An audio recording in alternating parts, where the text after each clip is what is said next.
outside in 30 Minutes on 4 after Mark Thomas, debt collector, does his bit for the people of Iraq. This is the Iraqi debt. $383 billion. The rising figures you can see are just the interest repayments. Listen to this pause. It just cost $322. Iraq is bankrupt. If you do the maths, it works out that each Iraqi owes $16,000 each.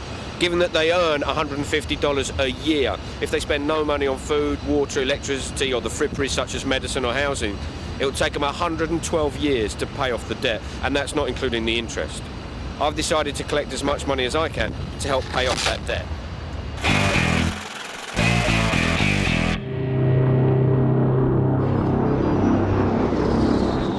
Iraq's debt comes from foreign loans, war reparations and broken business contracts.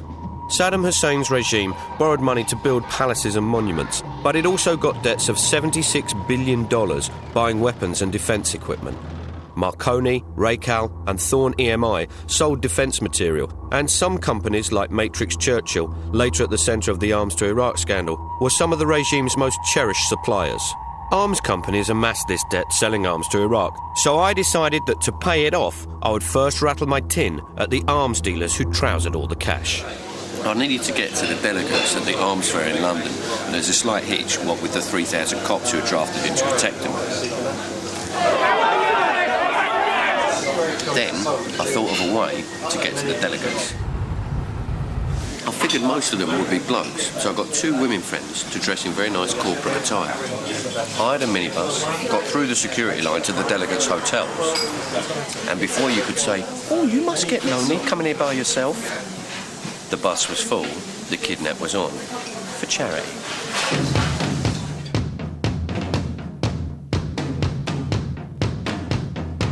Iraq is saddled with Saddam's debts. Ordinary Iraqis didn't benefit, but here are some of the men who work for the very industry that did. My name's Mark Thomas, I'm from Channel 4. We are providing a complimentary bus this morning, we are filming, and what we're doing, although it's a complimentary bus, we're asking you to make a small donation, any kind of donation, small or large, towards helping reduce Iraq's debt. And the debt, as you can see from this, is about £10,000 per person, which is a hugely crippling debt. It's going to have an enormous impact on Iraq's ability to rebuild itself and to function as a transparent and accountable democracy. And what we're asking is that as members of the defence industry, of the arms industry, that you would perhaps give generously. We've got a little tin here which we hope you'll make a donation, which, as you can see, we've got arms for Iraq. And we hope that we'll pass this around you, and we hope that you'll feel encouraged to make a donation which will go to help alleviate the plight of Iraq's debt. Thank you very much indeed, that's fantastic. Thank you for your help. 1, 2, 4. Just like to say thank you ever so much. We've got £7.20. I have to confess being slightly disappointed with that. As obviously, you know, working in the defence industry, you know, I thought you might have had just a bit more cash to put in, but we do appreciate every penny, and as I'd said, we will assure you that it will absolutely go to help alleviate and the problems with Iraq's debt. Thank you.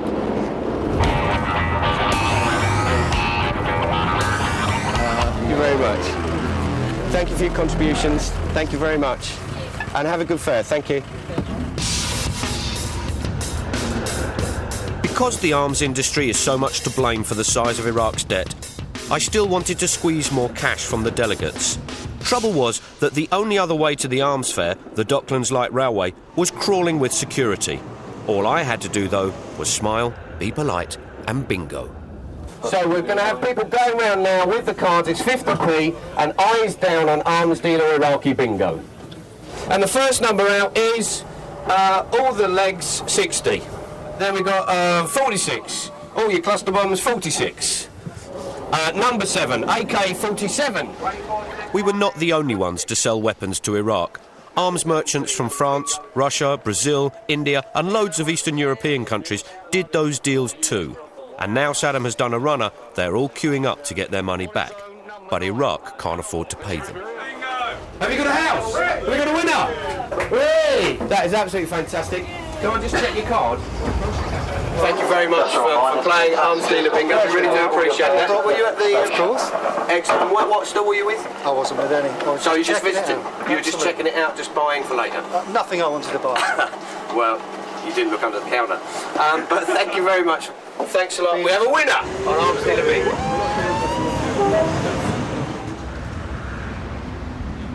$12.60 for bingo, not very good. So I've decided on a very British response to the situation. Faced with death, starvation and destruction, it's time to organise a jumble.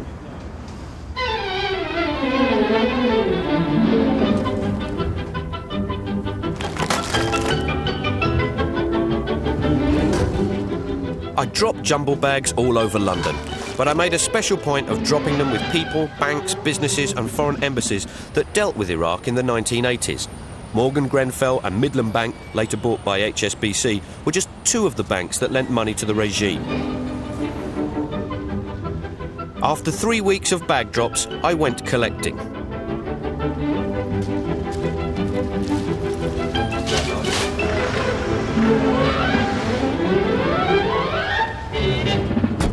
Saudi Arabia is Iraq's biggest claimant, demanding $25 billion. It's one of the richest countries on the planet, but it's also one of the tightest.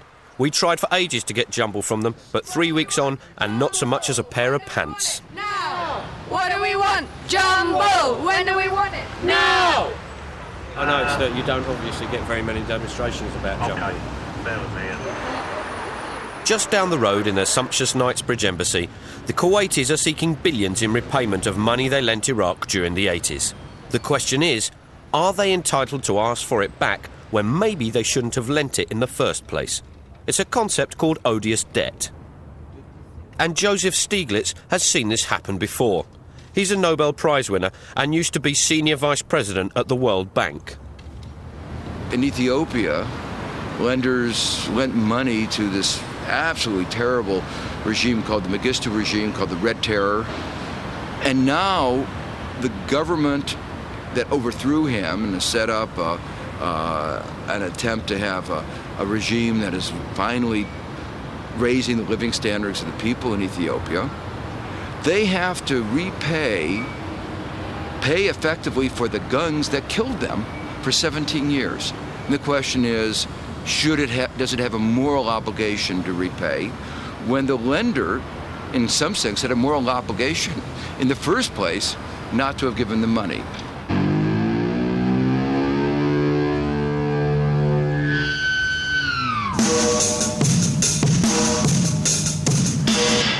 The city doesn't want to cancel the debt. In fact, quite the opposite.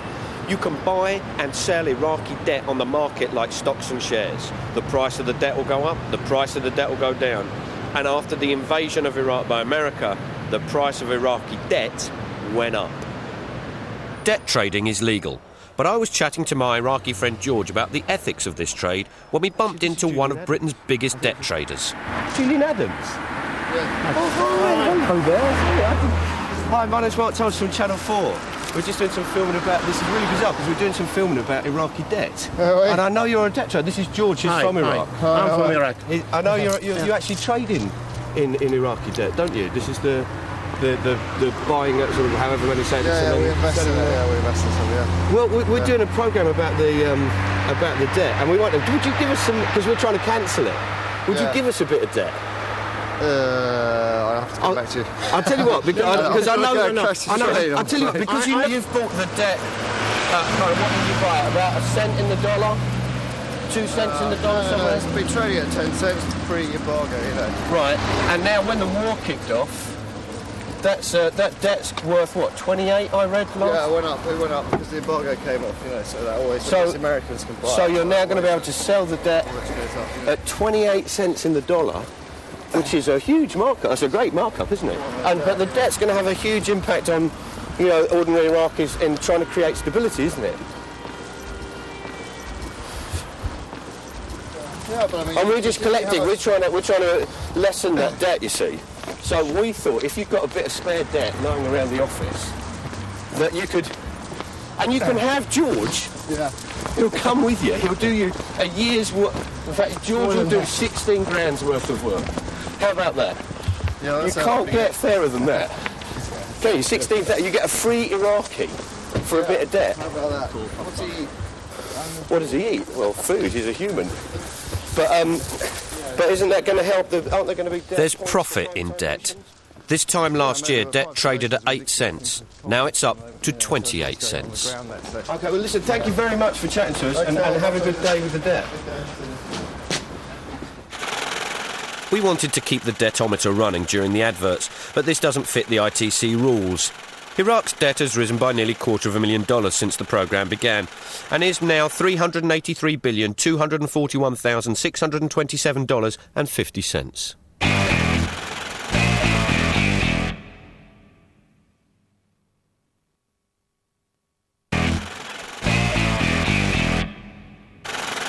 The interest on Iraq's national debt has increased over the break by $19,330.20. My mission to pay off Iraq's debt is going very well. £31.43. OK, there is another $383 billion yet to pay, but I feel very optimistic about the next one. Saddam-free Iraq has oil and valuable assets all over the world, but they can't be used to help the Iraqis while creditors have $383 billion of claims on them. This is the London branch of the Rafadain Bank, Iraq's top bank, closed since 1991. People who dealt with Saddam's regime have got their claws into it, claiming £6 billion worth of debt, and they're talking of selling it off to pay themselves back. If this is going to be sold off, I think it should be done to benefit the Iraqi people, not a bunch of creditors. I want to sell it off to help pay off some Iraqi debt, but it's really run down. So in order to increase its value, I've decided to spruce the bank up a bit, give it a makeover, a sort of financial Carol Smiley. If any of you have got any kind of like makeover patterns that you could suggest, some pastel shades, some cutouts, some stencils or anything like that, please come forward and suggest them. The bank here, I think it's valued at somewhere like 6 billion of the creditors have gone for. If the bank is liquidated, it's going to get about 0.01 pence in the pound, which isn't too great, as you can imagine. So every penny counts, literally. If any of you have any offers that you want to if any of you want to buy the bank, please come and speak to me about this. And we have got already from the crowd £5.08. Well done. Well done, £5.08, well done, thank you very much. There were no takers for the bank, so I had to look elsewhere to raise money.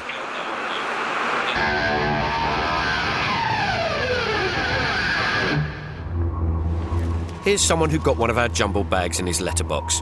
This is David Gore Booth, a powerful banker and one of the best connected people in the Middle East.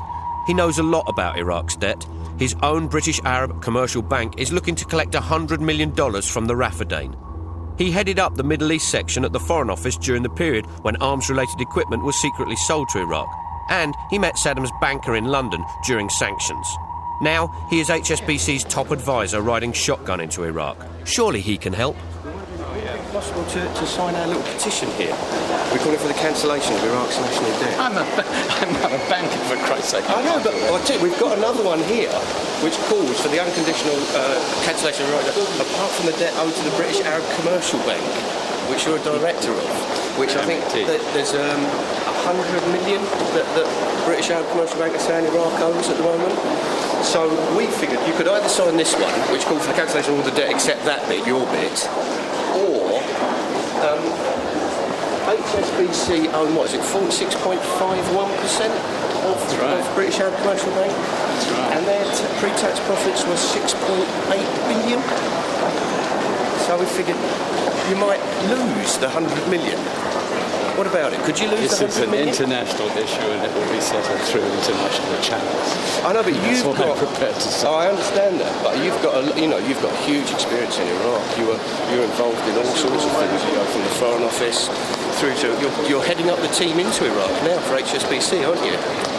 No, that's being headed out of Dubai by our man out there. So but you're an advisor. Yes. OK, well, you've had a lot of experience in Iraq, you know, from the Scott Report through to the work now. We left a little bag for jumble for Iraq to help. You didn't leave any jumble out. we're wondering, would you like to leave some jumble out because we're running it to cancel some of Iraq's debt? Or have you got any reason for no jumble? It wasn't clear the basis of it. I don't react to these things in this way, and I don't actually appreciate being doorstepped at HSBC very much too. OK, well, thanks very much. We could give you more information on the jumble. OK, thank you.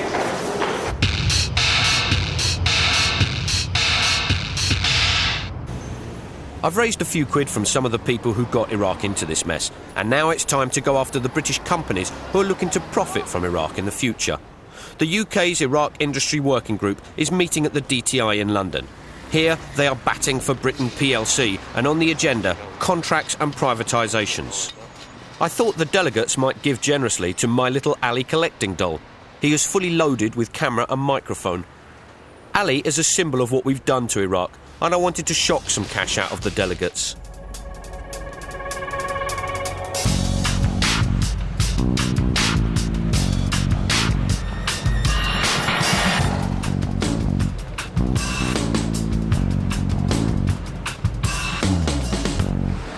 Watching Ali here is really interesting because people are coming up and putting money in, like, you know, there's a pensioner who came up, there's young kids and all this kind of stuff. God bless them. The guys who are now involved in the Iraq Working Group have just left through the back door and refused to come out the front. They won't even walk past Ali. The very people, the companies who are going to be involved in the profiteering, who are going to go in there to privatise Iraq. But Ali was full of surprises. 4 wheels and a powerful motor, he blasted into action when he spotted a delegate trying to duck out. He even had a two-way radio so I could do little Ali's voice. Please help. Please put a little money in my head. Please help me. Please. I just need a little bit of money, please. I know you're going to be working in Iraq soon. That's my home country. Please help. I know you're going to be there. Please help. It's not a runner, look. Ali did his best. He collected £2.77 for the debt. But the DTI was nothing compared to Olympia, where global big business was holding a secret conference with the aim of slicing up Iraq's future. I just had to offer them a tasty treat. That's delicious. Would you like a bit of cake? Yes. Would you like a bit of Iraq? Can I tempt you with just a little slice of it? What sector are you involved in, sir? You're not talking? Or you're not telling? If I give you a bit of cake, will you tell? You can have Kirkuk. How about a bit of Baghdad? I'll give you Baghdad if you tell me. Go on, go on. You know you want to. The privatization is all part of the spoils of war.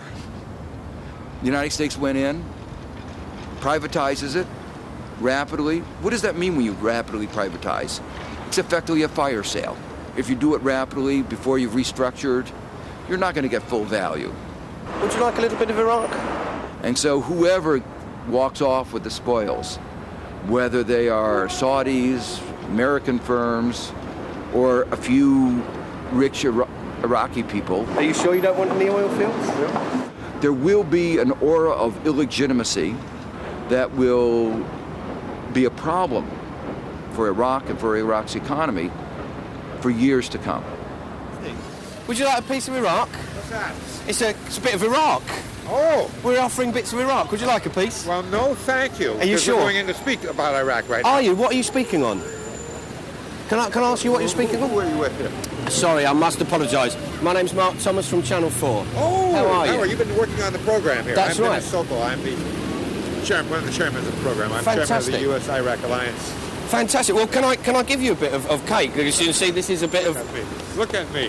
Well, you're used to cake. That means you're used to it, I grew up surely. as a baker's son. Did you? What are you after today? We're having our second meeting today. We have a number of great speakers. Right. We're trying to clean up the mess. We got a big problem. Do you think, I mean, obviously there's a big problem about the debt and about whether it's an odious debt. I don't think that's the issue. The big issue right now is getting order, getting calmness, security, and investment. That's the biggest challenge. But if the investment is going in and it's privatised without a democratic government and a democratic government we got to get the order decision, first. Then... This guy right here. Then isn't that an illegal operation? Oh, I think that's tabloid stuff. You know, the issue right now is how can it be? We're in a mess. We have a mess. Yeah. We got ourselves in a mess, and we got to get that fixed. And it's the Iraq people and Don? No, I don't have time for this. Are you sure? I understand it. Good morning. How are you? Good to see you. So you were saying if the Iraqi people. Sorry, you were half sentence, and I was just wondering if. That's all right. Thank you. Okay. Thank you very much. At least we made him run. The star speaker at the conference is a businessman, Basil Al-Rahim. He is very well connected. He played matchmaker, bringing together two of the richest business dynasties in the world, the Bushes and the Bin Ladens. He makes things happen, and he has a big idea for the future of Iraq's debt. Debt relief for a price. You have to shift all ownership of the economy down to the private sector. You can establish a points system so that if you have a claim of X dollars, you get X points, and those points then you can sell onto the market, because the market can use them to pay for concessions or for government contracts it gets into Iraq. Oh, great. Points for prizes. So you trade bits of debt for slices of the country. This is a banker's wet dream. It's free Iraq. Well, as you know, it's free Iraq. But would you like a slice of cake as well as a bit? I'm not coming to slice Iraq, to be honest. I'm coming to see the opportunities for businesses who would like to help to reconstruct Iraq. So it's almost philanthropic. No, it's business-driven, so... Oh, it's business-driven? I certainly don't want to take any slice of Iraq. No, it is absolutely delicious. It is symbolic, but I'm not going to take that. You're not going to take a symbolic, you're going to take an actual. No, thank you very much. OK, thank you. We know what happened in Russia, for instance, as it tried to move from socialism, communism, to a market economy under the auspices of the IMF. It was a disaster. Everything you buy here will help towards alleviating the debt on the Iraqi people. Please help the Iraqi people. At the jumble sale, I didn't have any second-hand banker suits to sell. No Gucci gear donated by the Saudi embassy. I didn't even manage to trade my old Iraqi friend George for some debt. There you go, 150. Enjoy it. And just think, when you actually kind of like put that on, you'll have the warm glow of helping Iraq. But look at that. What a great jumble sale. £234.14. So I've collected a grand total of £283.62 to help reduce Iraq's debt. Well done, Britain, but not quite enough. If Iraq's to have any chance for the future, the debt should be cancelled unconditionally. No deals, no payoffs, without any strings attached. It's as simple as that. Why should Iraqis be forced to pay for Saddam Hussein and his regime's debts? Why should they be forced to be burdened with that, to pay for their own oppression? If you're one of the companies or one of the governments that did deals with Saddam Hussein and you didn't get paid, you didn't get paid for doing a deal with the human rights abusing dictator and his regime. Tough. Boo-hoo. Get used to it. The Iraqis have got absolutely no reason why they should be forced to pay for it and have their country assets stripped by a coalition of the willing on the back of all of this. Clearly, charity isn't enough. Cancel the debt now, because if liberation's to mean anything, it means liberation from poverty. The justice of our cause lies in the liberation of the Iraqi people. And to them we say, we will liberate you. The day of your freedom draws near.